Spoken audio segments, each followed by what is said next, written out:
السلام عليكم ورحمة الله وبركاته.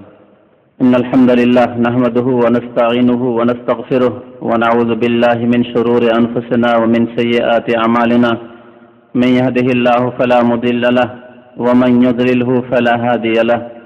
وأشهد أن لا إله إلا الله وحده لا شريك له وأشهد أن محمدا عبده ورسوله صلى الله تعالى عليه وعلى آله وصحبه وسلم تسليما كثيرا. أما بعد، فإن خير الحديث كتاب الله وخير الهدي هدي محمد صلى الله عليه وسلم وشر الأمور محدثاتها وكل محدثة بدعة وكل بدعة ضلالة وكل ضلالة في النار. أما بعد، فأعوذ بالله من الشيطان الرجيم. بسم الله الرحمن الرحيم. ولهن مثل الذي عليهن بالمعروف وللرجال عليهن درجة. মহান আল্লাহর সমস্ত প্রশংসা, যে আল্লাহ প্রত্যেকটি জীবকে জোড়া জোড়া করে সৃষ্টি করেছেন। দরুদ ও সালাম নাযিল হোক প্রিয় নবী মুহাম্মদুর রাসূলুল্লাহ সাল্লাল্লাহু আলাইহি সাল্লামের উপর, যিনি আমাদের সার্বিক জীবনের সুন্দর সমাধান এবং সুন্দর বিধান আল্লাহর পক্ষ থেকে দান করেছেন। আল্লাহুম্মা সাল্লি আলাইহি আল্লাহুম্মা বারিক আলাইহি। দীর্ঘদিন থেকে আমরা মহিলা সংক্রান্ত মাসলা মাসাইল বা বিধিবিধান নিয়ে আলোচনা করিনি, যার ফলে আমাদের কাছে অনেক পরামর্শ আসে এরকম যে তাদেরও কিছু আলোচনা হওয়া উচিত। নবী করিম সাল্লাল্লাহু আলাইহি ওয়াসাল্লামের নিয়ম ছিল যে তাদের সম্পর্কে বিশেষ আলোচনা করতেন, এমনকি ঈদগাহেও তাদের জন্য বিশেষ আলোচনা হতো। কিছুক্ষণ আলোচনা তাদের বিষয় নিয়ে হতো। তো যেহেতু আমাদের এই আলোচনায় আমাদের মা বোনেরা অংশ নেন, সুতরাং তাদের ক্ষেত্রে অনেক মাসলা মাসাইল রয়েছে যেগুলি তাদের সাথে সম্পর্কিত, সে সম্পর্কেও আলোচনার প্রয়োজন রয়েছে মাঝে মাঝে। যদিও সাধারণ যেসব আলোচনা, সেসব আলোচনায় সবাই শরীক, সবাই সমান। সেসব আলোচনা, সেসব দ্বীনি জ্ঞানের প্রয়োজন যেমন পুরুষদের তেমনই মহিলাদেরও। আল্লাহ রাব্বুল আলামিন পুরুষ মহিলা সবাইকে একসাথেই সম্বোধন করেছেন। যেখানে সম্বোধন রয়েছে সেই সম্বোধনে উভয় জাতি শামিল, নারী পুরুষ উভয়ে শামিল। ইয়া আইয়ুহাল্লাযীনা আমানু, যেখানে আল্লাহ বলেছেন হে ঈমানদার মানুষ, মানে নারী পুরুষ সবাই। আল্লাহ যখন বলেছেন ওয়া আকিমুস সালাত, সালাত কায়েম করো, তখন নারী পুরুষ সবাইকে সম্বোধন করা হয়েছে। তবে বিশেষ কিছু কিছু মাসলা মাসাইল রয়েছে, বিধিবিধান রয়েছে, কিছু হুকুক রয়েছে, প্রাপ্য রয়েছে, যেগুলি তাদের সাথে সম্পর্কিত। আজকে একটি বিষয় নিয়ে আলোচনা করব, যেটি হচ্ছে মহিলাদের সম্পর্কে আলোচনা। সেটি হলো তাদের হক বা তাদের প্রাপ্য। যদিও স্বামীদের হক রয়েছে, আজকে সময়ের সংকীর্ণতার কারণে স্বামীদের হকটি আলোচনা করব না, এবং এর উপর আলোচনা রয়েছে। বিশেষ করে মহিলাদের হক সম্পর্কে আলোচনা করব। আর মহিলাদের হক সম্পর্কে এজন্য আরো আলোচনা করব যে এই মহিলাদের হক, মহিলাদের প্রাপ্য, মহিলাদের নারী অধিকার, এসব ভাষা ব্যবহার করে ইসলামের শত্রুরা ইসলামের বিরুদ্ধে অনেক কথাই বলে থাকে, দ্বীন ইসলামের বিরুদ্ধে অনেক কথাই বলে থাকে, এবং মিথ্যা কথাবার্তা তারা প্রচার করে থাকে যে দ্বীন ইসলাম নারীদেরকে মর্যাদা দেয়নি, নারীদেরকে হক দেয়নি, প্রাপ্য দেয়নি, নারীর অধিকারে বাধা সৃষ্টি করেছে, নারীদেরকে পর্দার বিধান দিয়ে অবরোধ করেছে, ইত্যাদি সব মিথ্যা কথাবার্তা। অথচ আল্লাহ রাব্বুল আলামিন নারীদের সম্পর্কে যেসব বিধান দান করেছেন সেসব দিয়ে নারীদেরকে সম্মানিত করেছেন। পর্দার বিধান দিয়ে আল্লাহ তাদেরকে সম্মানিত করেছেন। তাদেরকে বিশেষ একটি ক্ষেত্রে ডিউটি দিয়ে তাদেরকে আল্লাহ সম্মানিত করেছেন।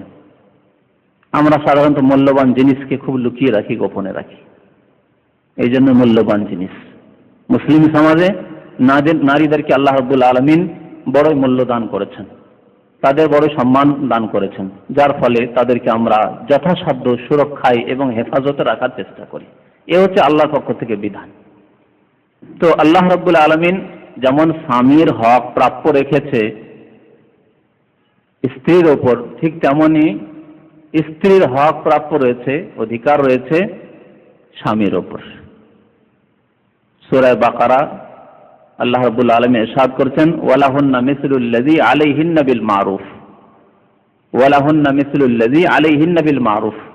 স্ত্রীদের জন্য ওই রকমই প্রাপ্য রয়েছে, অধিকার রয়েছে, হক রয়েছে যেমন স্বামীদের হক রয়েছে তাদের ওপর। মহিলাদের হক রয়েছে, নারীদের হক রয়েছে পুরুষদের ওপর, স্বামীদের ওপর। ওই রকম ভাবে, যেই রকম ভাবে স্বামীদের হক রয়েছে, প্রাপ্য রয়েছে নারীদের ওপর।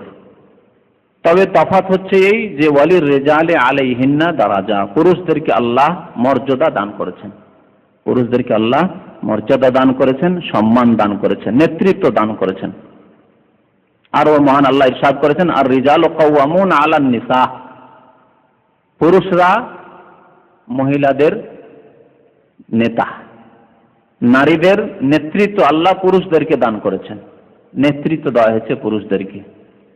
তার কারণ সম্পর্কে আল্লাহ ইরশাদ করেছেন, বিমা ফাদ্দালাল্লাহু বা'দাহুম আলা বা'দ ওয়া বিমা আনফাকু, কারণ আল্লাহ একে অপরের ওপর মর্যাদা দান করে থাকেন, ফজিলত দান করে থাকেন। সবাইকে পৃথিবীতে সমান করেন, না হলে পৃথিবীতে শান্তি কায়েম হতো না।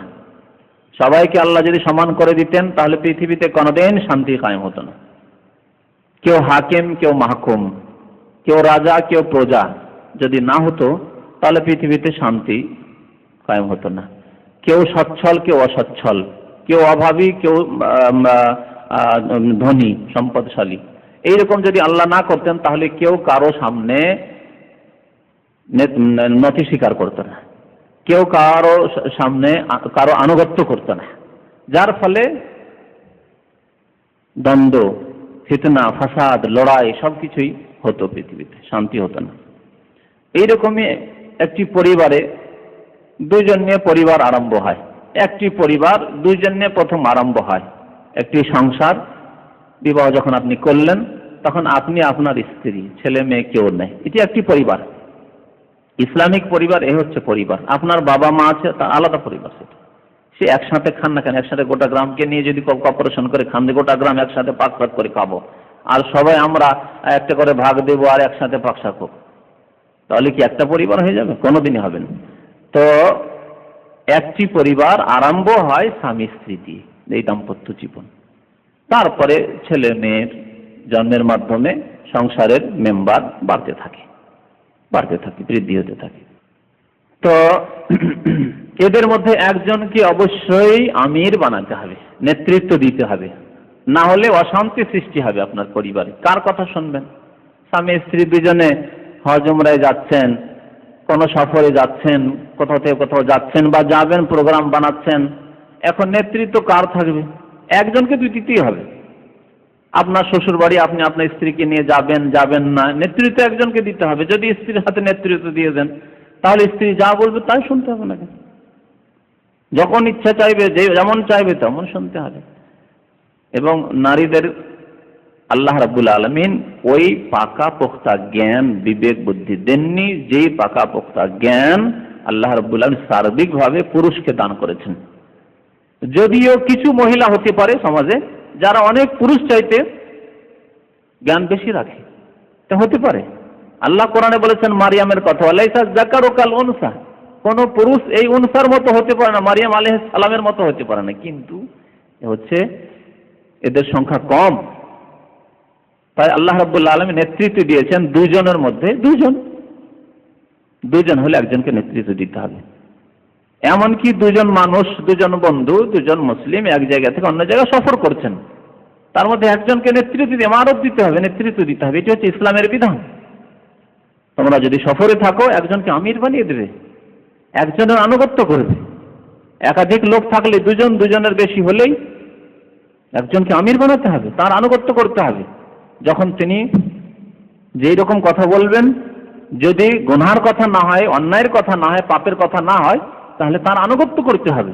পরামর্শ দিতে পারেন, ভালো পরামর্শ দিতে পারেন যে না এই না করে এই করলে ভালো হয়, কিন্তু আনুগত্য করতে হবে একজন আমিরের। তাই আপনার পরিবারে একজনকে আমির হইতে হবে, নেতা হইতে হবে। আল্লাহ এই নেতৃত্ব দান করেছেন পুরুষকে, যেহেতু আল্লাহ পুরুষকে সাধারণত ফজিলত দান করেছেন, বিমা ফাদ্দালাল্লাহু বা'দাহুম আলা বা'দ ওয়া বিমা আনফাকু, আর দ্বিতীয় কারণ হচ্ছে যেহেতু পুরুষই ব্যয় বহন করে, খরচ খরচা করে থাকে, এই দায়িত্ব পুরুষের উপর, যার ফলে যে ব্যক্তি খরচ খরচা করে, যে ব্যক্তির সমস্ত দায়িত্ব, তার সে নেতৃত্বের বেশি হকদার, সে নেতৃত্বের বেশি হকদার। যার যত অবদান রয়েছে তার তত বেশি যোগ্যতাও রয়েছে এবং তার হকও রয়েছে, প্রাপ্য রয়েছে যে তাকে নেতৃত্ব দেওয়া হবে। তাই আল্লাহ রাব্বুল আলামিন মহিলাকে নেতৃত্ব দেননি, পুরুষকে নেতৃত্ব দান করেছেন। আর রিজালু কাওয়ামুন আলান নিসা, আর আল্লাহর অনেক হিকমত রয়েছে। যদি আপনি পুরুষ এবং নারীর প্রকৃতি নিয়ে আলোচনা করেন তো পুরুষ মানুষ শক্ত হয়, মনের দিক থেকে শক্ত, শক্ত ভূমিকা গ্রহণ করতে পারে, মন শক্ত।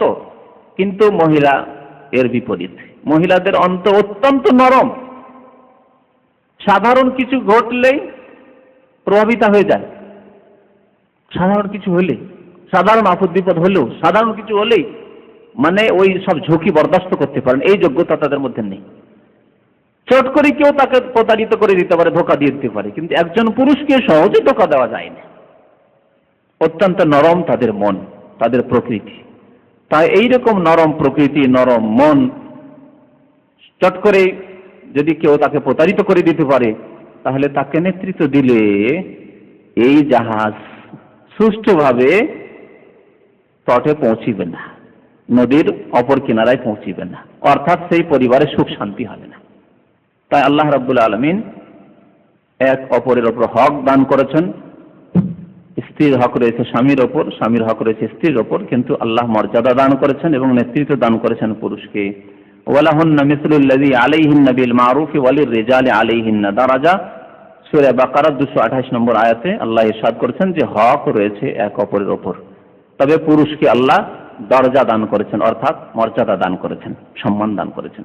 এই সম্মান আল্লাহ দিয়েছেন, এর বিরুদ্ধে কেউ কথা বললে সেটি প্রকৃতি বিরুদ্ধ কথা হবে, এটি একেবারে বাস্তবের বিরোধী কথা হবে। এটি যেমন ইসলাম বিরোধী কথা, এটি সমস্ত দিন বিরোধী কথা, যত দিন আল্লাহ নাযিল করেছেন, ঠিক তেমনি বাস্তব বিরোধী কথা, যেটি অসম্ভব কথা, এবং এর পরিণতি হবে অশান্তি পৃথিবীতে, পৃথিবীতে অশান্তি, পরিবারে অশান্তি।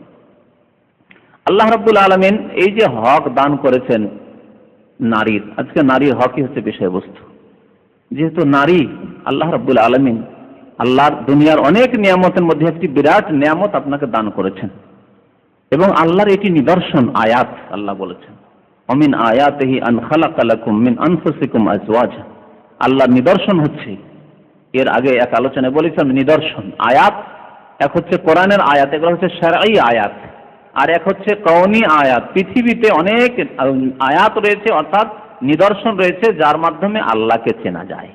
আল্লাহ সৃষ্টি করেছেন তোমার জোড়া, তোমার সঙ্গী, মিন আনফুসিকুম, তোমার থেকেই, মানে তোমার মতোই মাটির মানুষ, তোমার মতোই মানুষ, তোমার মতোই দেখতে শুনতে, তোমার মতো দুটো চোখ রয়েছে, নাক রয়েছে, মুখ রয়েছে, কথাবার্তা তোমার মতোই বলতে পারে। মানুষের মধ্য থেকে আল্লাহ সৃষ্টি করে, জিনদের মধ্য থেকে নয়, ফেরেশতাদের মধ্য থেকে নয়, বানর হনুমানের মধ্য থেকে নয়, না হলে কোনোদিনই শান্তি হতো না। আন খালাকা লাকুম মিন আনফুসিকুম আজওয়াজা, আল্লাহ তোমাদের আজওয়াজ জোড়া সৃষ্টি করেছেন, লিতাসকুনু ইলাইহা, যাতে করে শান্তি হাসিল করতে পারো। লিতাসকুনু ইলাইহা, শান্তির জন্য আল্লাহ এই নিয়ামত দান করেছেন। ওয়া জাআলা বাইনাকুম মাওয়াদ্দাতান ওয়া রাহমা, এবং তোমাদের মাঝে আল্লাহ ভালোবাসা এবং এক অপরের উপর দয়া সৃষ্টি করে দিয়েছেন, সম্প্রীতি মহাব্বত আল্লাহ সৃষ্টি করে দিয়েছেন, এক অপরের উপর দয়া করে। এটি হচ্ছে আসল প্রকৃতি। এর বিরুদ্ধে যদি কেউ চলে, যে নিষ্ঠুর, স্বামী হচ্ছে নিষ্ঠুর স্ত্রীর ওপর, স্ত্রী হচ্ছে নিষ্ঠুর স্বামীর সাথে সদাচরণ করেন না, এটি প্রকৃতি বিরোধী কাজ। আল্লাহ রাব্বুল আলামিন সৃষ্টি করেছেন এই মায়া, মমতা, ভালোবাসা এবং এক অপরকে দয়া করা। ওয়াজআলা বাইনাকুম মাওয়াদ্দাতান ওয়া রাহমা ইন্না ফি যালিকা লাআয়াতিন লিকাওমিন ইয়াতাফাক্কারুন, সূরা রুম 21 নম্বর আয়াত। ইন্না ফি যালিকা লাআয়াত, এতে রয়েছে আল্লাহর নিদর্শন, আল্লাহকে চেনার উপায়। এই শান্তি হতো না পৃথিবীতে যদি আল্লাহ তোমার জোড়া না সৃষ্টি করতেন। জোড়া জোড়া যদি না সৃষ্টি করতেন তাহলে পুরুষেরও শান্তি হতো না, নারীরও শান্তি হতো না। ইন্না ফি যালিকা লাআয়া লিকাওমি ইয়াতাফাক্কারুন, চিন্তাশীলদের জন্য, চিন্তাশীল লোকদের জন্য এতে রয়েছে নিদর্শন। এখন হক কি রয়েছে, নারীদের হক কি রয়েছে, কে বলতে পারেন এক একটি হকের কথা? নারীদের হক, আপনার যারা বিয়ে করেছেন তারা তো হক আদায় করছেন, বলতে পারবেন আশা করি। যারা বিয়ে করেননি, দুই শ্রেণীর লোকেরা রয়েছেন, তারাও সেই হকগুলিকে ভালো করে জেনে নেবেন যে কি কি হক তাদের রয়েছে। তাহলে সেই হকগুলি সুন্দরভাবে কোরআন এবং হাদিসের আলোকে, ইসলামের আলোকে আপনি একজন মুসলিম হিসাবে আদায় করবেন। পশ্চিমাদের মতো নয় যে হ্যাঁ যতদিন ইচ্ছা লিভ টুগেদার, একসাথে থাকলাম, বিয়ে করলাম না হয় নাই করলাম, অধিকাংশ তো বিয়ে করার প্রশ্নে ওঠে না তাদের। আর যদি করিও তাহলে কি করতে হবে, দুজনে একসাথে বিয়ে করতে হবে, অংশ নিতে হবে, যে কোনো কাজে দুজনে অংশ নিতে হবে। এ হচ্ছে পশ্চিমা মন মানসিকতা। ইসলাম যে আদর্শ শিখিয়েছে কত সুন্দর আদর্শ। প্রথম হক হচ্ছে যখন সেই মহিলাকে আপনি ঘরে নিয়ে আসবেন, আপনার স্ত্রীকে ঘরে নিয়ে আসবেন, প্রথম হক কি? প্রথম মোহর, প্রথম মোহর, আরবিতে মাহর। বিয়ে করছেন, কবুল করছেন, তাই তো দিচ্ছেন, না হলে দিতেন কি? আগে দেবেন। কবুল হচ্ছে না তার আগেই দিয়ে দিলেন, দেবেন। যদি কোন রকম করে গিরে ফসকে যায়, আগদ মানে গিরে, আগদ মানে বিবাহ, যে আগদ মানে তো গিরে, গিরে যদি ফসকে যায়, খুলে যায়, তো গেল, টাকা গেল। অনেকে বউ দেখতে গিয়ে কি করে আমাদের দেশে, আংটি দিয়ে আসে, দিয়েছে, যদি ফসকে গেল ও আংটিটাই গেল, আমার আংটি গেল। যদি এর চাইতে মূল্যবান বেশি কিছু দিয়ে আসে তো আরো আফসোস পাই, অনুতপ্ত, যে কি করলাম, গেল, লস গেল, বিয়েটাও হলো না আর গেল লস। যদি এসব ইসলামে নেই, এসব মন গড়া কথাবার্তা। তো যখন আপনি কবুল করছেন তখন স্ত্রীর প্রথম হক হচ্ছে মাহর। আরবি ভাষায় মাহর বা সাদাক বলা হয়। কোরআনে কারীমে আল্লাহ রাব্বুল আলামিন সাদাক বলেছেন। হাদিসে সাদাক মাহর দুটি শব্দ ব্যবহার হয়েছে। মাহর আরবি শব্দ, সাদাক মানে মাহর। আল্লাহ রাব্বুল আলামিন সাদ করেছেন ওয়া আতুন নিসা সাদাকাতিহিন্না নিহলা, স্ত্রীদেরকে তোমরা দাও সাদাকাতিহিন্না, তাদের মোহর, নেহলা এটি দান স্বরূপ আল্লাহর পক্ষ থেকে, নেহলাতাম মিনাল্লাহ সুবহানাহু ওয়া তাআলা, মহান আল্লাহর পক্ষ থেকে এটি হচ্ছে দান, অনুদান। আল্লাহ নির্ধারিত করে দিয়েছেন আপনাকে দিতেই হবে। স্বেচ্ছায় দিতেন না, যদি আল্লাহ নির্ধারিত না করতেন তাহলে দিতেন না। বিশেষ করে উপমহাদেশে যত সস্তা মনে করা হয় এই নারী জাতিকে, তো এই সস্তা যে দেশে সে দেশে দিত না। আর সব সমাজে মেয়েদের সংখ্যা বেশি বর্তমান জামানায়, কোন জামানায় কমে যেতে পারে বা কমে ছিল হয়তো, কিন্তু বর্তমান জামানায় মেয়েদের সংখ্যা পৃথিবীতে বেশি। তো আল্লাহ রাব্বুল আলামিন এই হক দিয়েছেন মেয়েদেরকে, ওয়া আতুন নিসা, তুমি স্ত্রীদেরকে দান করো, দাও, দান করো, সাদাকাতিহিন্না, তাদের মোহর, নেহলাতান, আল্লাহর পক্ষ থেকে এটি হচ্ছে দান স্বরূপ, নেহলাতান। এই হক কার? এই টাকা নেবে বা এই সম্পত্তি প্রপার্টি নেবে বা সোনা গয়না দানা যা কিছু দিলেন আপনি, যা সম্পদ দেন, মাহার। মাহার যে কোনো সম্পদ হতে পারে, টাকাও হতে পারে, অন্য কিছু হতে পারে, সম্পত্তি হতে পারে, বাড়ি ঘরও হতে পারে, সোনার গয়নাও হতে পারে, যে কোনো জিনিস হতে পারে। মাহার যে কোনো সম্পদ হতে পারে। এমনকি সম্পদ না হয়ে যদি আরো কিছু হয় তাও হতে পারে হাদিসের আলোকে। টাকা পয়সা সম্পদ ধন কিচ্ছু নাই, কিন্তু সেটি হচ্ছে উপকার মাত্র। এমন কিছু দিলেন যা দিয়ে স্ত্রী উপকৃত হলো, সেটি মাহার হতে পারে। সহিহ বুখারী শরীফের হাদিসে রয়েছে, বিভিন্ন হাদিসে এই হাদিস রয়েছে, কিন্তু কিছু কিছু মুকাল্লিদ ভাইরা এই কথাটি মানে না, না পয়সায় হইতে হবে, পয়সায় হইতে হবে না। বরং পয়সা যদি না হয়, কোনো ধন না হয়, সম্পদ না হয়, বরং মানফাআত, আপনি তাকে কিছু এমন কাজ করে দিলেন যাতে সে উপকৃত হলো, কোনো টেকনিক্যাল কাজ শিখিয়ে দিলেন, কোরআন এবং হাদিস শিখিয়ে দিলেন, কোরআন মুখস্থ করিয়ে দিলেন। টাকা পয়সা তো নয়, টাকা পয়সা নয়।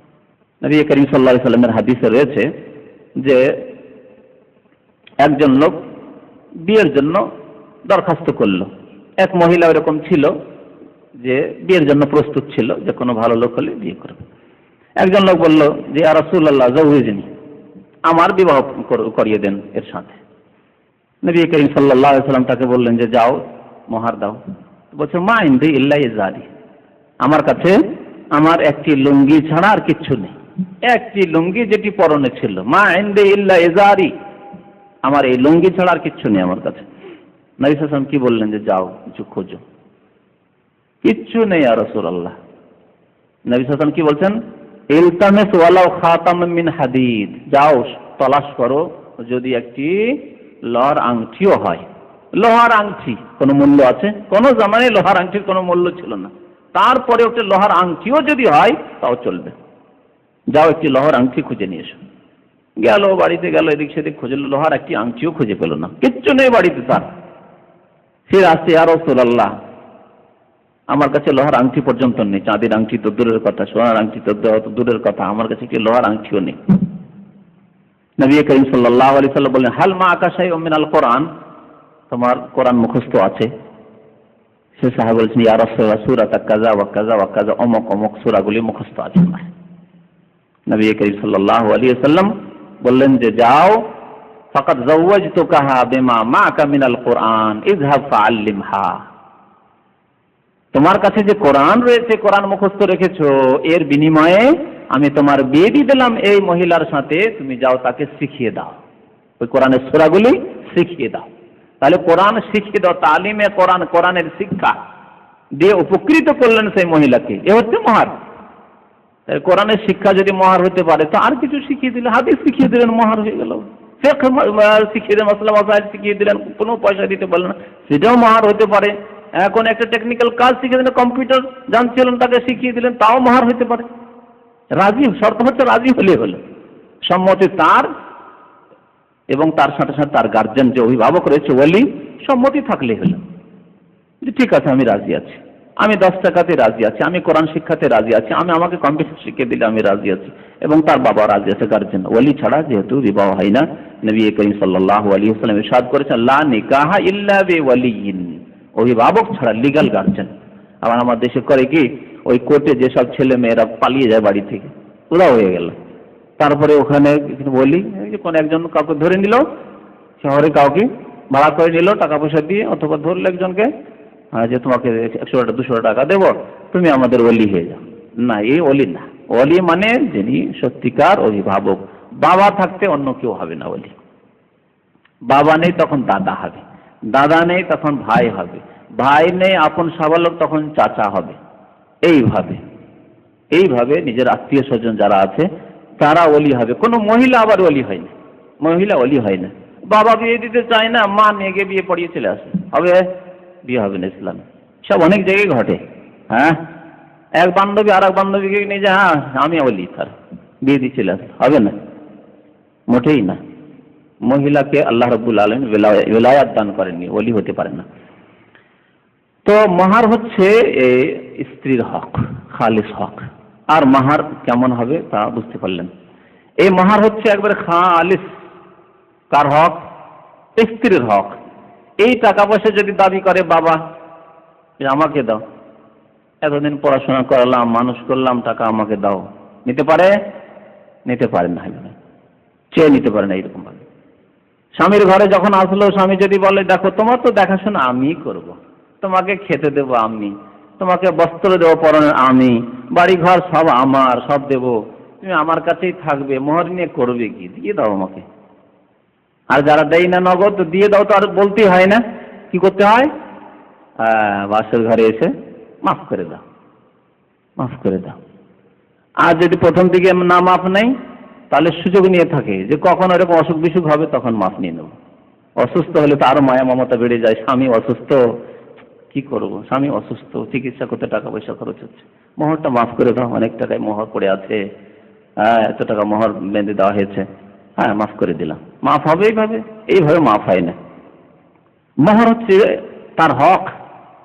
আমি আপনার কাছ থেকে ঋণ করজ নিয়েছি, আমি এমনিতে মাফ চেয়ে নেবো যে মাফ করে দাও, অথচ আমার কোনো অসুবিধা নেই, কিচ্ছু নেই, দিতে পারবো, সবকিছু করতে পারছি আমি, আর আপনার কাছ থেকে মাফ চেয়ে মাফ করে দাও ভাই, মাফ হয়ে যাবে না, এরকম হয় না। তো মহার হচ্ছে স্ত্রীর হক। এখান থেকে বাবাও চাইতে পারে না, মাও চাইতে পারে না, তার শ্বশুর শাশুড়িও চাইতে পারে না, স্বামীও চাইতে পারে না। তবে স্বেচ্ছায় যদি কাউকে কিছু দিয়ে দেয়, স্বেচ্ছায় এবং খুশির সাথে কোন রকমের কিঞ্চিত পরিমাণ মনে আপত্তি নেই, তাহলে জায়েজ, তা গ্রহণ করতে পারে, যাকে ইচ্ছা দিয়ে দিতে পারে। এই ক্ষেত্রে যদি বাবাকে দিয়ে দেয় তো স্বামীর বলার কোনো অধিকার নেই, তোমার বাবাকে কেন দিলে, দিতে হয়তো আমাকে দিতে, বলা যাবে না, যেহেতু তার পুরো মালিকানা আল্লাহ রাব্বুল আলামিন, তাহলে মহিলাকে মালিকানা দান করেছেন। ব্যক্তি মালিকানা ইসলামে রয়েছে, নারীর ব্যক্তি মালিকানা ইসলামে রয়েছে। আর ব্যক্তি মালিকানা প্রথম দেওয়া হচ্ছে যেদিন প্রথম আপনার বাড়িতে আসছে, তাকে মালিকানা দেওয়া হচ্ছে যে এই টাকা, এই সম্পদ তোমার, এতে কারো হস্তক্ষেপ চলবে না।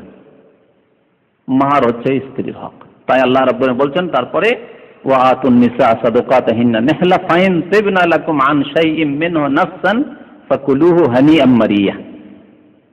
এরপরে যদি সে খুশির সাথে স্বেচ্ছায় যদি কিছু অংশ দিয়ে দিতে চায়, দিয়ে দিল, স্বামীকে দিয়ে দিল, অথবা বাবাকে দিয়ে দিল, মাকে দিয়ে দিল, কোন আত্মীয়কে দিয়ে দিল, ফাইন তিবনা লাকুম আন শাইইম মিনহু নাফসান ফাকুলুহু, তাহলে ভক্ষণ করতে পারো, খেতে পারো, হানিয়াম মারিয়া, কোনো আপত্তি নেই, বিনা কোনো আপত্তিতে আরামে খেতে পারো, কোনো আপত্তি নেই, তোমার জন্য জায়েজ তখন। তাহলে এ হচ্ছে একটি হক, যেটি হচ্ছে মাহার।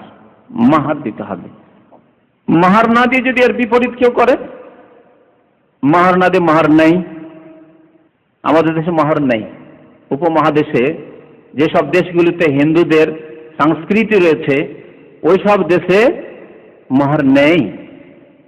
স্ত্রীর কাছে, স্ত্রীর বাবার কাছে মাহার নেই, তার নাম হচ্ছে যৌতুক বা পণ। পণ কথাটি হিন্দুদের থেকে এসেছে, হারাম। আল্লাহ দিতে বলেছেন, এরা নেবে, কত বড় জুলম। হ্যাঁ, ডবল লাভ, ডবল ফায়দা না?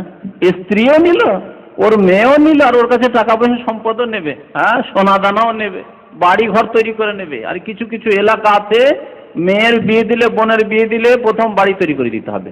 তোমার বোন এসে কোথায় থাকবে? তোমার মেয়ে থাকবে কোথায়? বাড়ি তৈরি করে দাও। এসব হিন্দুদের সভ্যতা, হিন্দুদের দিন। যারা এইসব কাজ করে, মনে রাখবেন, ওয়ামান তাশাব্বাহা বিকওমিন ফাহুয়া মিনহুম। যারা কোনো জাতির সাথে সাদৃশ্যতা অবলম্বন করবে, কোনো জাতির তাকলিদ করবে, অন্ধ অনুকরণ করবে, তারা তাদের অন্তর্ভুক্ত হবে, তাদের অন্তর্ভুক্ত হবে। চরম অপরাধ যে এক হারাম কাজ, এবং এমন হারাম কাজ যে হারাম কাজে কাফেরদের অনুকরণ করছে তারা, এবং জুলুম করছে। এই জুলুমের কারণে কত যে আত্মহত্যা হচ্ছে দেশে, কত যে আত্মহত্যা হচ্ছে আল্লাহ জানে।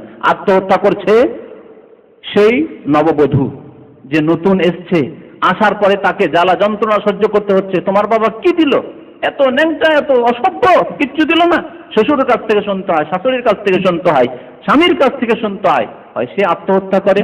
আর না হলে বাবা মা যে দিতে পারলো না, দিতে পারলাম না, সেই জন্য আমার মেয়ে গিয়ে ওখানে মার খাচ্ছে, মেয়ে গিয়ে ওখানে অপমান হচ্ছে, জীবনই রাখবো না, জীবন দিচ্ছি। এইরকম ঘটনা হিন্দুদের মধ্যেও অহরহ ঘটছে। আর যারা হিন্দুদের পথে যারা চলেছে, তাদের সেসব ভরণ আর পোষণ, নান নাফকা, নাফাকা, আরবিতে বলে নাফাকা, নাফা মানে খরচ, নাফাকা দিতে হবে। স্ত্রী বিয়ে করলেন, তাহলে খরচ দিতে হবে কাকে? এখন খাবারের খরচ দিতে হবে, পানীয় খরচ দিতে হবে, আর পরনের লেবাস, পোশাকের খরচ দিতে হবে। এই দায়িত্ব কার? স্বামীর দায়িত্ব, স্বামীর দায়িত্ব। কার খরচ দিতে হবে? স্ত্রীর। আর যতগুলি ছেলে মেয়ে হবে তাদের খরচ কে দেবে? ভাগ। যদি স্ত্রী চাকরি করে, মনে করেন স্ত্রী চাকরি করে, তাহলে বলা যাবে যে তুমিও চাকরি করছো, তো আমিও ইনকাম করছি, তুমিও ইনকাম করছো, তাহলে তো এ করো, অংশ নাও, তুমিও কিছু দাও, আমিও। এ হচ্ছে ইহুদি নাসারাদের সভ্যতা, এ হচ্ছে পশ্চিমা সভ্যতা। ইসলামে আল্লাহ রাব্বুল আলামিন নারীদেরকে এক পয়সা খরচ করার দায়িত্ব দেয়নি। যতই পয়সাওয়ালা হোক না কেন, সে মহিলা যতই পয়সাওয়ালা হোক না কেন, যতই তার আয় ইনকাম হোক না কেন, আল্লাহ রাব্বুল আলামিন এক পয়সা খরচ করার দায়িত্ব না। নিজের ক্ষেত্রে তার একটা চুড়ি কিনতে হবে, পয়সা তার লাগবে না? লাগবে না।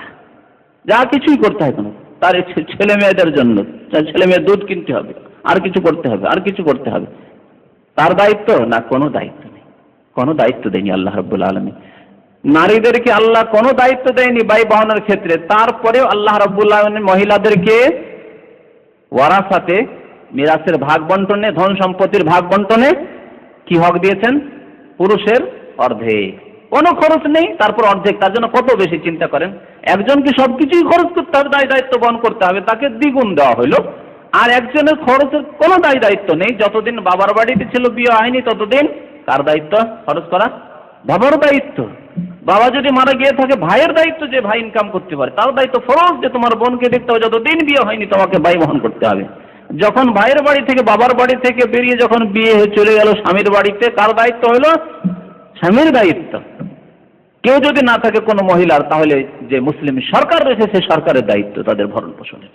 আল্লাহ রাব্বুল আলামিন এইভাবে ছেড়ে দেন। এই হচ্ছে দ্বীন-ই ইসলাম, যে দ্বীন-ই ইসলাম আল্লাহ নারীদেরকে মর্যাদা দান করেছেন, সম্মানিত করেছেন। এক পয়সার কোনো দায়িত্ব নেই, কোনো কর্ম তাকে করতে হবে না, শুধু তার কর্ম হচ্ছে বাড়ির মধ্যে সীমিত। চাকরি করার প্রয়োজন নেই তাকে, ইনকাম করতে হবে না তাকে গার্মেন্টসে গিয়ে তাকে ওখানে তার পেশার কাজ করতে হবে না, ইনকাম উপার্জন করার কোনো প্রয়োজন নেই, ইসলামিক কাজ শিখায়নি। আর এই করতে গিয়ে আল্লাহ রাব্বুল আলামিন যে বিধান দিয়েছেন, তার বিরোধিতা করতে গিয়ে যেসব কাজ মানুষ করে থাকে, বা মহিলাদেরকে রাস্তাঘাটে বের করে দিয়েছে, কলকারখানায় পৌঁছে দিয়েছে, তাদেরকে একেবারে যেখানে সেখানে পৌঁছে দেওয়ার কারণে পৃথিবীতে জিনা, ব্যভিচার ঘরে ঘরে ঢুকে গেছে। আর নারীদের মর্যাদা শেষ হয়ে গেছে, নারীদের মান সম্মান, নারীদের যে মূল্য, নারীদের যে সম্মান ইজ্জত ছিল, সব শেষ হয়ে গেছে। আল্লাহ রাব্বুল আলামিন দুটি ক্ষেত্রে ভাগ করেছেন, কর্মক্ষেত্রকে দুই ভাগে ভাগ করেছেন। এক হচ্ছে ভিতরের কাজ, এক হচ্ছে বাইরের কাজ। ভিতরের কাজের দায়িত্ব দিয়েছেন আল্লাহ রাব্বুল আলামিন নারীদেরকে। বাড়ির কাজ, পাকশাক রয়েছে, বাড়ি সাজানো রয়েছে, ছেলে মেয়েদের লালন পালন রয়েছে, ছেলে মেয়েদের আদর স্নেহ রয়েছে, ছেলে মেয়েদের যত্ন রয়েছে, এই সবগুলি কাজ আল্লাহ দিয়ে দিয়েছেন নারীদেরকে।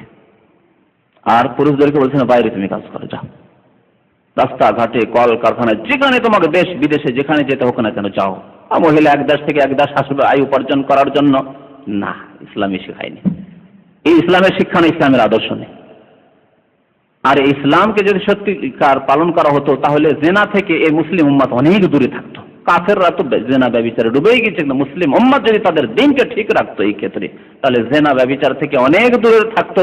যে আদেশ মহান আল্লাহ করেছেন, ওয়ালা তাকরাবু জিনা, তোমরা জিনার নিকটে যেও না, ইন্নাহু কানা ফাহিশা, চরম অশ্লীল কাজ, ওয়া সাআ সাবিলা, এবং বড় জঘন্য কাজ। তাহলে দ্বিতীয় হক হচ্ছে মহিলাদের কি?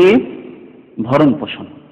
ভরণ পোষণ সম্পর্কে আল্লাহ রাব্বুল আলামিন বলছেন, ওয়া আলাল মাউলুদি লাহু রিজকুহুন্না ওয়া কিসওয়াতুহুন্না বিল মারুফ। ওয়া আলাল মাউলুদি লাহু মানে যার ছেলে। ইসলামের ছেলে কার? ছেলে বা মেয়ে, সন্তান কার? স্বামীর। স্বামীর যদি হালাল সন্তান হয়, সে স্বামীর সন্তান, পুরুষের সন্তান। বাবার নামে সে পরিচিতি দেবে যে আমি অমুকের ছেলে, অমুকের মেয়ে। ওয়া আলাল মাউলুদি লাহু, যে হচ্ছে ছেলে মেয়েদের মালিক, তার দায়িত্ব হচ্ছে রিজকুহুন্না ওয়া কিসওয়াতুহুন্না, রিজিক দেওয়া, অর্থাৎ খাবার দেওয়া, পানাহারের ব্যবস্থা দেওয়া, ওয়া কিসওয়াতুহুন্না, এবং পরনের বস্ত্রের ব্যবস্থা দেওয়া। কিসওয়াতুহুন্না কাপড় চোপড় যা লাগে তা দিতে হবে, এবং পানাহারের জন্য যা কিছু প্রয়োজন তা দিতে হবে স্বামীকে। স্বামীকে উদ্দেশ্য করা হয়েছে ওয়া আলাল মাউলুদি রিজকুহুন্না ওয়া কিসওয়াতুহুন্না। কেমন দিতে হবে? বিল মারুফ, যেমন সমাজে চলছে তেমন দিতে হবে। আপনার সমাজে যেমন চলছে, আর আপনি যে পর্যায়ের মানুষ, আয় উপার্জনের দিক দিয়ে, পয়সার দিক দিয়ে, অর্থের দিক দিয়ে, সেই রকম আপনাকে দিতে হবে।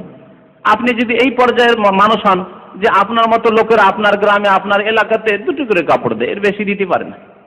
আপনার যে ইনকাম, তাতে দুটো তিনটে কাপড়ে বেশি দিতে পারেন না।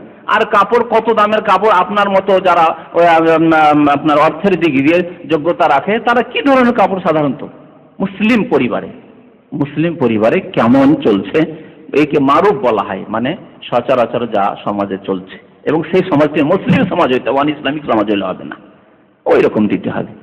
আর যদি আপনি যথেষ্ট পয়সাওয়ালা হন, তাহলে ওই রকম আপনাকে দিতে হবে, একই রকম করলে হবে না। আপনাকে আল্লাহ যথেষ্ট পয়সা দিয়েছেন, আর আপনি এত কৃপণতা করবেন যে আপনার স্ত্রীর মাত্র দুটো তিনটে কাপড়, অথচ আপনি 5টা কাপড় 7টা কাপড় রাখতে পারবেন।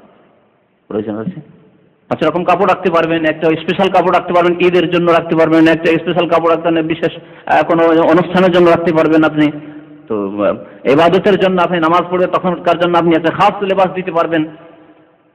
বোরকা একটি জায়গায় আপনি দুটো দিতে পারবেন, তো কেন আপনি একটি দেবেন? এইভাবে আল্লাহ যেন মারুফ শব্দটি ব্যবহার করেছেন। সচরাচর পরিবেশে সমাজ, ইসলামিক সমাজে যে এরকম চলে সেইভাবে খরচ দিতে হবে, পানাহারের খরচ দিতে হবে, আর কি দিতে হবে? লেবাস পোশাকের খরচ দিতে হবে। খাদ্যের ক্ষেত্রে যে মারুফ বলা হয়েছে, সচরাচর এক এক দেশের খাবার এক এক রকম রয়েছে।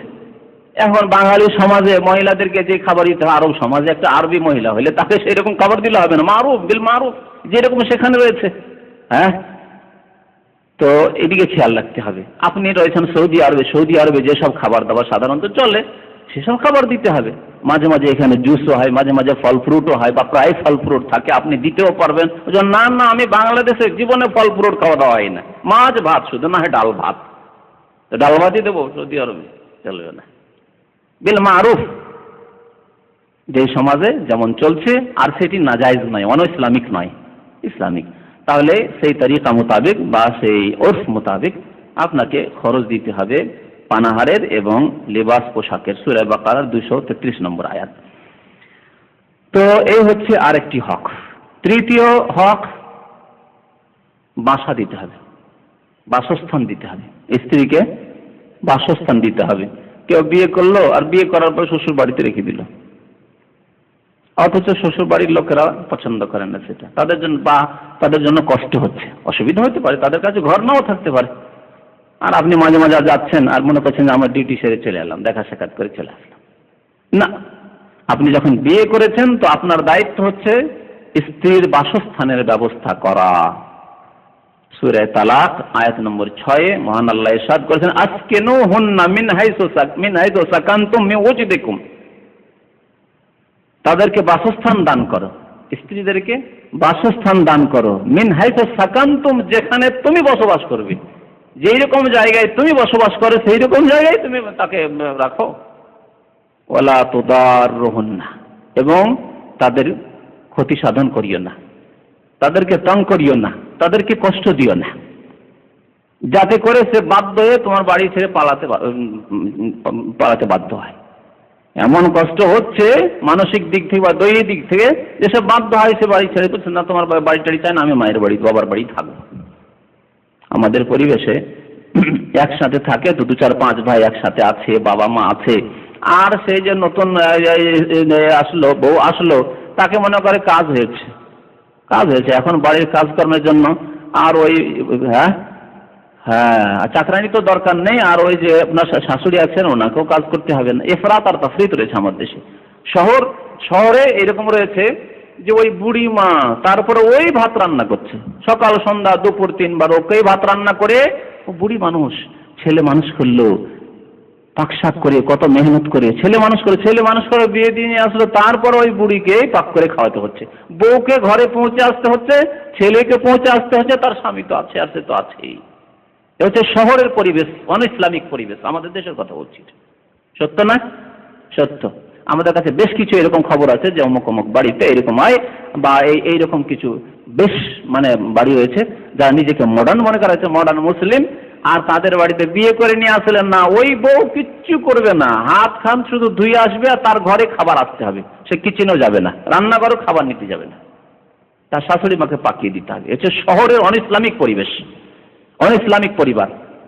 আর গ্রাম অঞ্চলের অন ইসলামিক পরিবার হচ্ছে যে একটি বউ এসছে, খাদেমা চলে এসছে, 5টি আমার ছেলে আছে, অসুবিধা নেই, 5টি ছেলের ঘরে ঘরে খাবার পৌঁছে, সব সাবালক 30 বছর 35 বছর 40 বছর বয়সের ছেলে বিয়ে দিচ্ছে না, কারণ পায়ে দাঁড়াতে পারেনি, একটি পয়েন্ট। আরেকটি হাদিস ছিল তখন বলার আমার ইচ্ছা ছিল, এখন বলছি ওই হাদিস থেকে। পায়ে দাঁড়াতে পারেনি, কখন পায়ে দাঁড়াবে?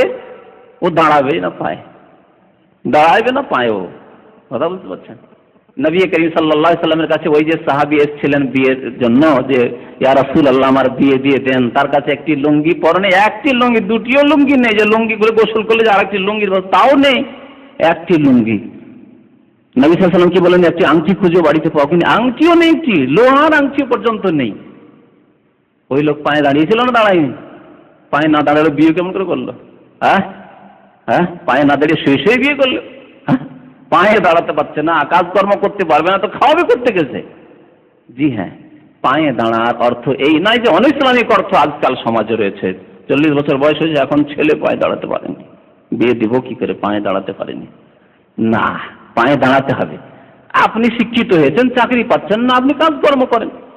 চাকরি পাচ্ছেন না, আপনি প্রাইভেট কোনো সেক্টরে চাকরি করেন, প্রাইভেট সেক্টরে চাকরি পাচ্ছেন না, আপনি ব্যবসা করেন, ব্যবসা করতে পারছেন না, জন্মজোরে বেরিয়ে যান রাস্তায়, আল্লাহ রেজেক দেবেন কোথাও। ব্যবসা করতে পারেন, ভালো কথা, স্বাধীনভাবে ব্যবসা করেন, না হলে জন্মজোরে বেরিয়ে যান। আর দৈনিক আপনি আমদানি করে নিয়ে আসবেন, ইনকাম করবেন, আর আপনি নিজে খাবেন, আপনার স্ত্রীকে খাওয়াবেন। পায়ে দাঁড়িয়ে গেছেন, সুস্থ মানুষ মানে পায়ে দাঁড়িয়ে রয়েছেন। আপনার বাড়িতে অনেক কিছু আছে, তার তো একটা লোহার আংটিও পর্যন্ত ছিল না। নবী সাল্লাল্লাহু আলাইহি ওয়াসাল্লাম এই কথা বললেন যে তুমি তো পায়ে দাঁড়াতেই পারোনি, কিচ্ছু নেই তোমার কাছে, বিয়ে করতে হবে না। বেয়াদব কোথাকার, বিয়ে করতে চাইছো, কিচ্ছু নেই তোমার কাছে, কথা বললেন নবী সাল্লাল্লাহু আলাইহি ওয়াসাল্লাম? না, বিয়ে দিয়ে দিলেন। আর 35-40 হয়ে যাচ্ছে, অথচ 15 বছর বয়সে সাবালক হয়ে গেছে আপনার ছেলে, আর 15 বছর পরে গুনার দরজা তার জন্য খুলে গেছে, আর কত না যে গুনাহ হচ্ছে আল্লাহ পাক জানে। আর আপনাকে কাল কিয়ামত ওই ছেলের জন্য জবাবদেহি করতে হবে আপনাকে, যার 30-35-40 বছর বয়স হয়ে যাচ্ছে আর বিয়ে দিচ্ছেন না। আর সেই ছেলেগুলির খেদমত করবে একটি ওই বড় ছেলে বা মেজো ছেলে। অনেক সময় মেজো ছেলে সেজো ছেলের বিয়ে দিয়ে নিচ্ছে, বড় মেজো ছেলে বিয়ে করে না। কি ব্যাপার, আপনার সেজো ছেলের বিয়ে কেন? বড় ছেলে এখনো পায়ে দাঁড়ায়নি, পড়াশোনা করেছে, এখনো পায়ে দাঁড়াতে পারেনি, সে বিয়ে করবে না। আর খেদমত করতে হবে, ও দেবর ভাসুর সবার খেদমত করতে হবে, ঘরে ঘরে খাবার দিয়ে আসতে হবে। কত যে কুকাজ হচ্ছে, অন্যায় হচ্ছে সমাজে আর পরিবারে, আল্লাহ পাক জানে। এইভাবে এই জন্য আসেনি সে, নারীদেরকে আল্লাহ তার ন্যায্য অধিকার দিয়েছেন। সে এসছে স্বামীর জন্য, শুধু মনে রাখেনি কথাটি, সে শুধু স্বামীর জন্য এসছে।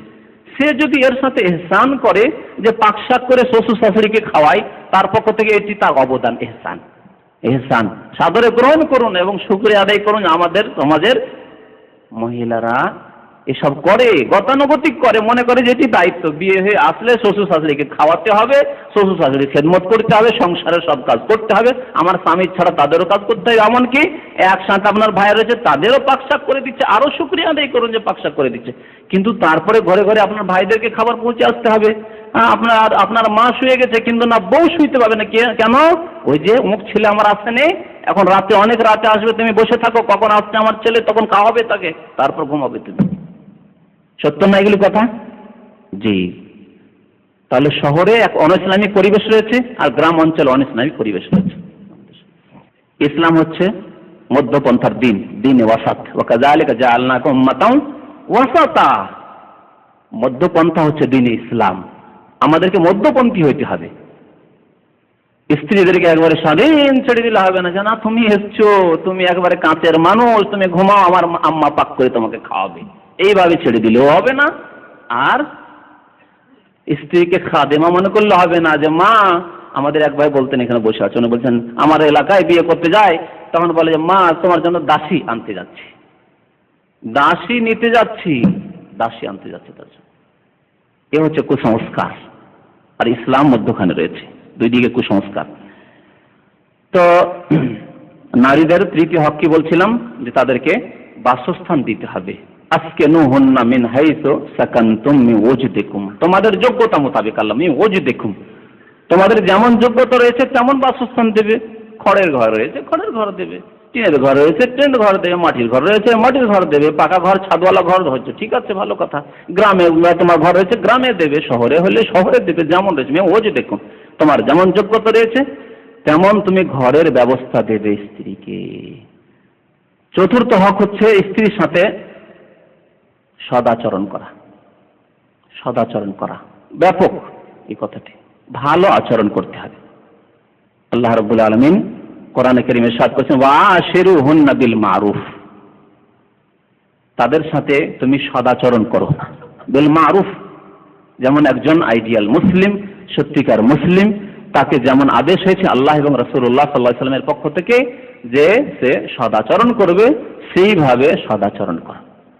যেমন সদাচরণ হয়, ইসলামকে ঠিক রেখে, আল্লাহ এবং রাসূলের আদর্শকে ঠিক রেখে, তারপরে যে পরিবেশে জায়েজ যেসব কাজ রয়েছে সেসবগুলিও করবে।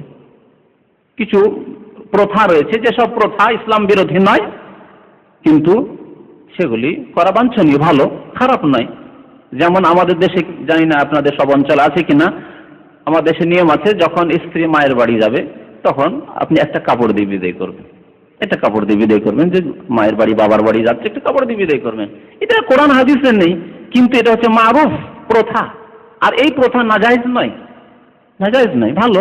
এবং আল্লাহ আপনাকে সামর্থ্য দিয়েছেন, যোগ্যতা দিয়েছেন, সুতরাং আর এটা হলো কি, তার মন খুশি করা হলো। স্বামীর বাড়ি থেকে বিদায় হলাম তো একটা নতুন কাপড় দিয়ে পাঠিয়েছে, মনটা খুশি হলো তার। ওয়াশিরুহুন্না বিল মারুফ, সদ আচরণ করতে হবে, যেমন সদ আচরণ করতে হয়। কাজকর্ম খুব বেশি, সহযোগিতা করুন। কাজকর্ম যখন বেশি তখন সহযোগিতা করুন। অসুস্থ রয়েছে, সহযোগিতা করুন, যতটুকু আপনার পক্ষে সহযোগিতা সম্ভব, যেইভাবে সম্ভব আপনি নিজে সহযোগিতা করুন। আপনি নিজে না পারছেন, আপনি কাজে আল্লাহ আপনাকে যোগ্যতা দিয়েছেন, পয়সা দিয়েছেন, তো কাজের মেয়ে এমন রাখেন যা দিয়ে ফিতনা না হয়। একজন বুড়ি মানুষও যদি বাড়িতে থাকে অসুবিধা নেই, বা একটা ছোট্ট মেয়ে যদি থাকে সহযোগিতা করে বাচ্চাদের লালন পালনের ক্ষেত্রে, যেখানে ফিতনার কোনো কারণ নেই, যুবতী না রেখে, তো ঠিক আছে, সদাচরণ করলেন। এইভাবে অনেক সদাচরণ রয়েছে যেগুলি করতে বলা হয়েছে ইসলামে। নবী মুহাম্মদুর রাসূলুল্লাহ সাল্লাল্লাহু আলাইহি ওয়াশিরুহুন্না বিল মারুফ, আয়াতটি শেষ করি। ওয়াশিরুহুন্না বিল মারুফ ফাইন কারিহতুমুহুন্না ফাইন কারিহতুম ওয়াশিরুহুন্না বিল মারুফ ফাইন কারিহতুমুহুন্না ফাআসা আন তাকরাহু শাইআন ওয়া ইয়াজআলাল্লাহু ফি খায়রান কাসীরা।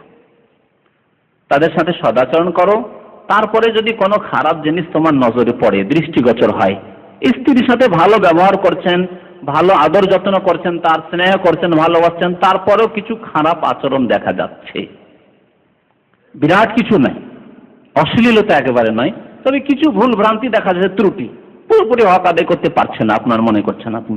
ফাইন কারিহতুমুহুন্না শাইআন, কিছু যদি এরকম দেখো যেটি অপছন্দনীয় তোমার কাছে, ফাআসা আন তাকরাহু শাইআন, আল্লাহ বলছেন যে দেখো, ধৈর্য ধারণ করো, বাড়াবাড়ি করিও না, এবং প্রত্যেকটির ক্ষেত্রে একবার হিসাব নিকাশ না কড়াকড়ি শক্তভাবে শুরু করে দিও না।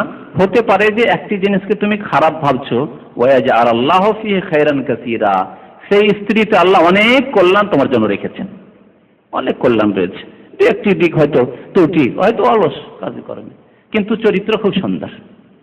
হয়তো আরেক দিকে ত্রুটি আছে, কিন্তু অনেক দিক তার দেখা যাচ্ছে না, খুব সুন্দর। সুতরাং একটা ছোটখাটো জিনিস নিয়ে বা একটা দুটো তিনটে জিনিস নিয়ে একেবারে জীবনটাকে অশান্তিতে পরিণত করলে হবে না, বা লড়াই ঝগড়ায় মেতে গেলে হবে না, অথবা কষ্ট দিলে হবে না, বরং আল্লাহ রাব্বুল আলামিন বলছেন যে হতে পারে যে একটি জিনিসকে তুমি অপছন্দনীয় মনে করছো, ওয়াজআলাল্লাহু ফিহি খায়রান কাসীরা, হতে পারে তোমার এই দাম্পত্য জীবনে অনেক কল্যাণ আল্লাহ রেখেছেন। হতে পারে সতী নারী, দিনদার, পরেশগার নারী, কিন্তু একটু অলস বা বেশি শিক্ষিতা নয়। তুমি চাইছিলে যে আমি একজন ডক্টর মানুষ, আমি একজন MA পাস মানুষ, তো কমপক্ষে BA পাস হয়তো না, BA পাস হচ্ছে ম্যাট্রিক, তাহলে একটি জিনিস তোমার মনে বাধা দিচ্ছে, অপছন্দনীয়, কিন্তু ওয়াজআলাল্লাহু ফিহি খায়রান কাসীরা, হতে পারে যে সেখান থেকে আল্লাহ অনেক কল্যাণ নিয়ে আসবেন। হতে পারে সৎ সন্তান জন্মাবে, তোমার দিনদার পরেশগার আল্লাহর স্ত্রীর মাধ্যমে আল্লাহ দিনদার পরেশগার ছেলে জন্ম দেবে, যেহেতু ক্ষেত্র ভালো হলে ফসল ভালো জন্মায়। সব দেশে আর সব জমিনে কি ফজলি আম হবে? হচ্ছে না কেন? মালদা, রাজশাহী ছাড়া কেন ফজলি আম হয় না কোথাও? সব দেশে আর খেজুর হবে এইরকম সুন্দর খেজুর, যেই খেজুর হচ্ছে এই আরব দেশে হয় না। তো ঠিক তেমনই আপনাকে ক্ষেত্রেও সুন্দর চয়েস করতে হবে। হতে পারে যে আল্লাহ রাব্বুল আলামিন অনেক কল্যাণ রেখেছেন যা তুমি জানো না, সুতরাং ধৈর্য ধারণ করো। নবী মুহাম্মদুর রাসূলুল্লাহ সাল্লাল্লাহু আলাইহি সাল্লাম স্ত্রীদের সাথে সৎ আচরণের ক্ষেত্রে বলছেন, আকমালুল মুমিনিনা ঈমানান আহসানুহুম খুলুকা, সবচাইতে কামেল মুমিন, পূর্ণাঙ্গ মুমিন সেই ব্যক্তি যে ব্যক্তির চরিত্র হচ্ছে অতি সুন্দর। আহসানুহুম খুলুকা, চরিত্র সুন্দর, যার যত চরিত্র সুন্দর তার ঈমান তত বেশি কামেল, পূর্ণাঙ্গ ঈমান। তাহলে ঈমানের অলংকার বা পূর্ণতা হচ্ছে চরিত্র ভালো হওয়া।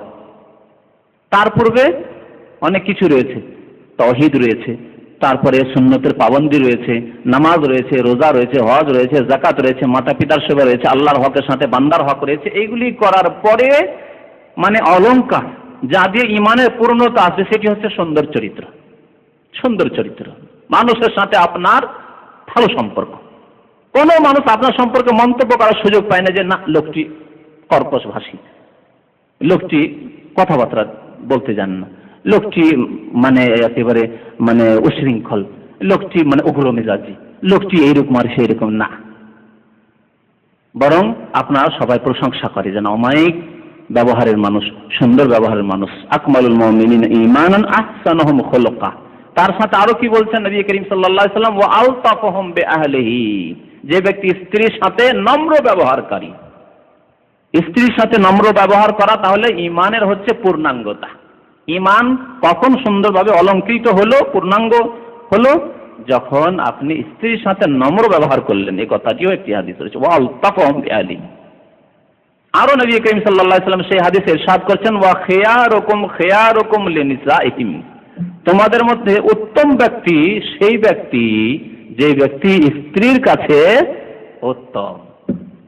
তার স্ত্রীর কাছে যে ব্যক্তি উত্তম, তার স্ত্রী সুন্দর সার্টিফিকেট দেয়, সে হচ্ছে উত্তম। স্ত্রী আপনার সামনে সুন্দরী সার্টিফিকেট দেবে, আপনার সামনে তো বলবে যে আপনার চাইতে ভালো মানুষ আর পাবো কোথায়, ঠিক কিনা? কিন্তু যদি ওই স্ত্রী বান্ধবীদের কাছে গিয়ে বলে আর বলো না, শান্তি নেই, এই স্বামীর ঘরে গিয়ে কোনো শান্তি পায় না, সার্টিফিকেট হলো ফেল, একেবারে ফেল। আর স্ত্রীর কাছে যদি ফেল করে দেন তাহলে ইমানের ক্ষেত্রে ফেল, তাহলে ইমানের পূর্ণাঙ্গতা হচ্ছে, আর উত্তম যদি হতে চান, ভালো হতে চান, তাহলে স্ত্রীর কাছে প্রথম সার্টিফিকেট নিতে হবে। স্ত্রীর কাছে সার্টিফিকেট নিতে হবে ইসলামের আলোকে গিয়ে, এইভাবে না যে দেখো তুমি কাজকর্ম করবে না, আমার মাকে পাক করতে দাও, এইভাবে। হ্যাঁ, সব কথায় আপনি স্ত্রী শুনছেন, মায়ের কোনো কথাই শুনছেন না। এইরকম দ্বন্দ্ব আমাদের পরিবারে হয়ে থাকে, আমাদের দেশের সমাজে এইসব হয়ে থাকে। মা বলছে একরকম কথা, তোমার স্ত্রী ভালো না, তোমার স্ত্রী এই দোষ, তোমার স্ত্রী আমার কথাবার্তা মানে না, যখন ইচ্ছা তখন মায়ের বাড়ি বাবার বাড়ি চলে যায়। স্ত্রী বলছে কি করব, তোমার মা তো বাড়িকে জাহান্নাম বানিয়ে দিয়েছে। এখন আপনার ভূমিকা কিরকম হওয়া উচিত? সমন্বয় করতে হবে, মাকেও বুঝাতে হবে, দেখো মা, তোমরা মুরব্বী মানুষ, এরা হচ্ছে যুবতী মানুষ, বয়স কম, এখন বোঝার জন্য সময় লাগবে, এইভাবে ওকে ঠান্ডা করুন। আর স্ত্রীকে গিয়ে একটু ধমক দেন, বেয়াদব কোথাকার, তুমি মায়ের সাথে এরকম বেয়াদবি করো কেন, এইভাবে তাকেও ধমক দিন। তারপরে দুটো সমন্বয়ে আপনি জীবনযাপনের চেষ্টা করেন, তাহলে শান্তি পাবেন, আল্লাহও রাজি হবে, আল্লাহ সন্তুষ্ট হবে যে আপনার নিয়ত ভালো, আপনি মাকেও খুশি করতে চান, আর আপনার স্ত্রীর ন্যায্য হক আদায় করতে, যাতে আপনার স্ত্রীর জুলুম না হয়ে যায়। সব কথাই মায়ের শুনলেন আর জুলুম করেই যাচ্ছেন স্ত্রীর উপরে, তাও চলবে না। আর সব কথাই স্ত্রী শুনলেন, মা তুমি জানো না বইয়ের সাথে কেমন ব্যবহার করতে হয়, তা তুমি জানো না, এসব কিচ্ছু শেখনি তুমি, দিলেন মাকে কষ্ট না। সমন্বয় করতে হবে, দুই দিককে নিয়ে আপনাকে চলতে হবে, মধ্যখানে আপনি রয়েছেন। নবী করিম সাল্লাল্লাহু আলাইহি ওয়াসাল্লাম কি বললেন? ওয়া খিয়ারুকুম লিনিসাইহিম, তোমাদের মধ্যে ভালো সেই ব্যক্তি যে নিজের স্ত্রীর কাছে ভালো। নবী করিম সাল্লাল্লাহু আলাইহি ওয়াসাল্লাম আরেকটি হাদিস বলেছেন, খায়রুকুম লিআহলিহি ওয়া আনা খায়রুকুম লিআহলি, উত্তম ব্যক্তি তোমাদের মধ্যে ওই ব্যক্তি যে ব্যক্তি নিজের স্ত্রীর কাছে উত্তম, আর আমি আমার স্ত্রীর কাছে সবচেয়ে উত্তম ব্যক্তি। ওয়া আনা খায়রুকুম লিআহলি, আমার পরিবারে আমার স্ত্রীদের কাছে আমি সর্বোত্তম মানুষ। সুতরাং স্ত্রীর কাছে সার্টিফিকেট নিতে হবে, কিন্তু দিনদার পরেজগার স্ত্রীর কাছে। এমন বেহায়া বেপরদা যদি স্ত্রী হয়, দুষ্ট স্ত্রী হয়, তার একজন পরেজগার মানুষকে তো ভালো মনে করবে না, তার সার্টিফিকেট নাই, গ্রহণযোগ্য নাই। ফাসেকার সার্টিফিকেট ইসলামে নেই। ফাসেকার সার্টিফিকেট নেওয়া যাবে, শাহাদাও নেওয়া যাবে না। এই জন্য কোর্টে যদি কোনো ফাসেক, বেনামাজি এবং বদচরিত্রের মানুষ যে কাবিরা গুনাহ করছে সে সাক্ষী দিতে যায়, ইসলামের কাছে গ্রহণযোগ্য নয়। তাহলে কার সাক্ষী নিতে হবে? যে ব্যক্তি দিনদার, পরহেজগার, কাবিরা গুনাহ থেকে বেঁচে থাকে, সেই মুসলিমের বা মুসলিমার সার্টিফিকেট চলবে। তাহলে কয়টি হক বললাম? 4টি হক। সংক্ষেপে বলি, সময় শেষ হয়ে যাচ্ছে। আজকে 1 ঘন্টার মধ্যে সারা ওয়াদা করেছি, নিয়ত করেছি। আর আরেকটি হক হচ্ছে যে স্ত্রী বিয়ে করার উদ্দেশ্য কি আপনার?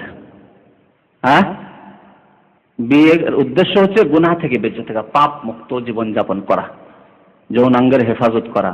একজনের না দুইজনের? উভয়ে। আপনার যেমন উদ্দেশ্য হচ্ছে আমি গুনাহ থেকে, পাপ থেকে বেঁচে থাকবো, তেমন উদ্দেশ্য হচ্ছে স্ত্রীরও যে সেও গুনাহ থেকে বেঁচে থাকবে, এই জন্য বিয়ে। এটি হচ্ছে একটি উদ্দেশ্য বিয়ে করার। আর একটি উদ্দেশ্য হচ্ছে যে বংশবৃদ্ধি, ছেলে সন্তান নিতে হবে, সন্ততি নিতে হবে, এবং এই ইনসানি জেনারেশন বাড়াতে হবে। এটি হচ্ছে দ্বিতীয় উদ্দেশ্য। তাহলে এই উদ্দেশ্য আদায় করতে হলে আপনাকে কি কি হক আদায় করতে হবে? স্ত্রীর সাথে সহবাস করতে হবে, স্ত্রীর কাছে থাকতে হবে, স্ত্রীর সাথে সহবাস করতে হবে।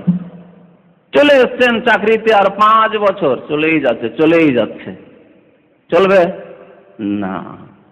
তাহলে কতদিন চলবে ইসলামের আলোকে? 4 মাস চলবে, বিনা অনুমতিতে 4 মাস চলবে। শুধু 4 মাস চলবে কেন বলছেন? তাহলে তো সবকে চলে যেতে হবে আপনাদের। বিনা অনুমতিতে 4 মাস চলবে। 4 মাসের জন্য কোথাও যাবেন, স্ত্রীর অনুমতির প্রয়োজন নেই। সে বাধা দিলেও যাবেন, তোমার ইচ্ছা হলে থাকো, না হলে মা আসসালাম। কিন্তু 4 মাসের বেশি যদি কোথাও থাকতে হয় তাহলে হ্যাঁ, তবে যদি ফরজ কাজ হয়, ফরজ কাজের জন্য 4 মাসের বেশিও যদি থাকতে হয় তখন আর অনুমতির প্রয়োজন নেই। হজে আসতে হচ্ছে, আর হজে আজকাল 1 মাসে, যদি এমনও জামানা ছিল যে হজে আসলে পানি জাহাজ আসলে আসা যাওয়া সব দিয়ে 6 মাস লাগতো। সে যদি স্ত্রী বলে যে না না না না এসব হজ করা চলবে না, যেখানে 6 মাস 4 মাসের বেশি তুমি থাকতে পারো, তাহলে হজই করতে পারবেন না। হ্যাঁ, কি করবেন তাহলে? তখন আর এই অনুমতির প্রয়োজন নেই। তুমি অনুমতি দেওয়ার না দাও, আল্লাহ ফরজ করে দিয়েছেন, হজ করতে হবে। জিহাদ ফি সাবিলিল্লাহ, দেশের ওপর কাফেরদের আক্রমণ হয়ে গেছে, আল্লাহর রাস্তায় জিহাদ করতে হবে। ফরজে আইন হয়ে গেছে, এখন ফরজে কিফায়া নাই। দেশের ওপর চারিদিক থেকে আক্রমণ হয়ে গেছে কাফেরের। স্ত্রী বলছেন না, যেতে হবে না, আর গেলেও 4 মাসের বেশি না। আর 4 মাস থেকে কাজ হচ্ছে না, দেশের হেফাজত হচ্ছে না, মুসলিমদের ইজ্জতের হেফাজত হচ্ছে না, তাহলে কি করতে হবে? তখন আর অনুমতির প্রয়োজন নেই এগুলি ক্ষেত্রে। কিন্তু এই যে রিজিক হাসিল করা, রিজিক সন্ধান করা, কর্মক্ষেত্রে এসছেন, এই ক্ষেত্রে অনুমতি নিতে হবে না হবে না? যদি 1 বছর থাকতে হয়, 1.5 বছর থাকতে হয়, 2 বছর থাকতে হয়, তাহলে অনুমতি নিতে হবে। বেশি থাকতে হয় সময় 4 মাসের, তাহলে অনুমতি নিতে হবে। যদি অনুমতি দেয় যে ঠিক আছে আমি অনুমতি দিচ্ছি, শর্ত হচ্ছে যে গুনাহ থেকে তাকে বেঁচে থাকতে হবে, এই ওয়াদা করবে সে। আর যদি সে বলে ঠিক আছে তুমি যাচ্ছ যাও, কিন্তু আমি গুনাহ থেকে বেঁচে থাকতে পারবো না, তাহলে কি করতে হবে? আপনার সামনে 2টো পথ। একটি হচ্ছে আপনাকে ঘরে ফিরে যেতে হবে। নিজেকে যেমন গুনাহ থেকে বাঁচাতে হবে, তাকে গুনাহ থেকে বাঁচা ফরজ। তার সাথে সহবাস করা, তার কাছে থাকা আপনার সেই স্ত্রীর হক আপনার উপর। সুতরাং আপনাকে ফিরে যেতে হবে, একটি পথ। এই পথ যদি অবলম্বন না করতে পারেন তাহলে তালাক দিতে হবে।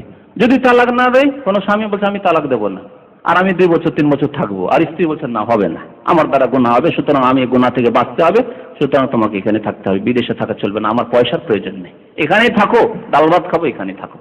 তখন কি হবে? আর আপনি যেতে চান না, আপনি পয়সার চিন্তা করছেন। হ্যাঁ, তখন সে ইসলামী কাজীর আশ্রয় নেবে, কাজীর কাছে সে দরখাস্ত করবে যে আমার সমস্যা হচ্ছে। তখন কাজী বিবাহ বিচ্ছেদের ঘোষণা করে দেবে, ফাসখে নিকাহ করে দেবে। এ হচ্ছে ক নম্বর হক বললাম? 5ম হক। 6 নম্বর হক দিয়ে শেষ করছি সংক্ষেপে। সেটি হচ্ছে যে আল্লাহ রাব্বুল আলামিন একটি ক্ষেত্র তৈরি করেছেন স্ত্রীদের, সেই ক্ষেত্রে যৌন সম্পর্ক কায়েম করতে বলেছেন, অর্থাৎ সহবাস করতে বলেছেন। সেটি হচ্ছে স্ত্রীর অগ্রভাগ, যেটি হচ্ছে ক্ষেত্র, যেই ক্ষেত্রে বীজ বপন হলে, যেমন জমিতে বীজ বপন করলে, গমের বীজ বপন করলে গম আসবে, গমের ফসল হবে, সেখানে বীজ বপন করলে কি হবে? সন্তান সন্ততি জন্মাবে। পক্ষান্তরে কেউ যদি পৃষ্ঠদেশ ব্যবহার করে, পাখানা রাস্তা ব্যবহার করে, তাহলে কোনোদিন ছেলে জন্মাবে? তাহলে সেখানে বীজ বপন করলে, অর্থাৎ সহবাস করলে কোনোদিনই সন্তান সন্ততি জন্মাবে না। সুতরাং এটি ক্ষেত্র নয়। আল্লাহ স্ত্রীদেরকে কি বলেছেন? ক্ষেত্র বলে, নিসাউকুম হারসুল লাকুম, তোমাদের স্ত্রী তোমাদের শস্য ক্ষেত্র। তাহলে ক্ষেত্র মানে ক্ষেত্রে বীজ বপন হয়, আর পাখানা রাস্তাতে বীজ বপন হয় না। সুতরাং আসল ক্ষেত্রে যেতে হবে আপনাকে। এটি হচ্ছে হক। স্ত্রীর হক হচ্ছে যে আপনি স্ত্রীর সাথে যৌন সম্পর্ক কায়েম করবেন তার আসল ক্ষেত্রে, যে ক্ষেত্রকে আল্লাহ সৃষ্টি করেছেন আপনার জন্য। আর যদি আপনি এর বিরোধিতা করেন তাহলে বড় কাবিরা গুনাহ করলেন, আপনার উপর আল্লাহ এবং রাসূলের অভিশাপ লানত রয়েছে। নবী মুহাম্মদ রাসূলুল্লাহ সাল্লাল্লাহু আলাইহি ওয়াসাল্লাম একটি হাদিসে ইরশাদ করেছেন, মালউনুন মান আতা ইমরাআতান ফি দুবুরিহা, আল্লাহর অভিশাপ রয়েছে, অভিশপ্ত সেই ব্যক্তি। ফেরেশতাদের অভিশাপ রয়েছে, মালউন বলা হয়েছে, আল্লাহর ফেরেশতাদের, মুমিন বান্দাদের সমস্ত দের অভিশাপ রয়েছে। মালউন সেই ব্যক্তি, অভিশপ্ত সেই ব্যক্তি, যে ব্যক্তি তার স্ত্রীর নিকট আসলো, স্ত্রীর সাথে সহবাস করলো, ফি দুবুরিহা, পায়খানা রাস্তায়, আল্লাহর অভিশাপ রয়েছে। সুতরাং স্ত্রীকে কেউ যদি বাধ্য করে, স্ত্রী সম্মতি দেবে না, তার জন্য হারাম যে তাতে সম্মতি দেবে, এবং স্ত্রীকে বাধ্য করা তার জন্য হারাম।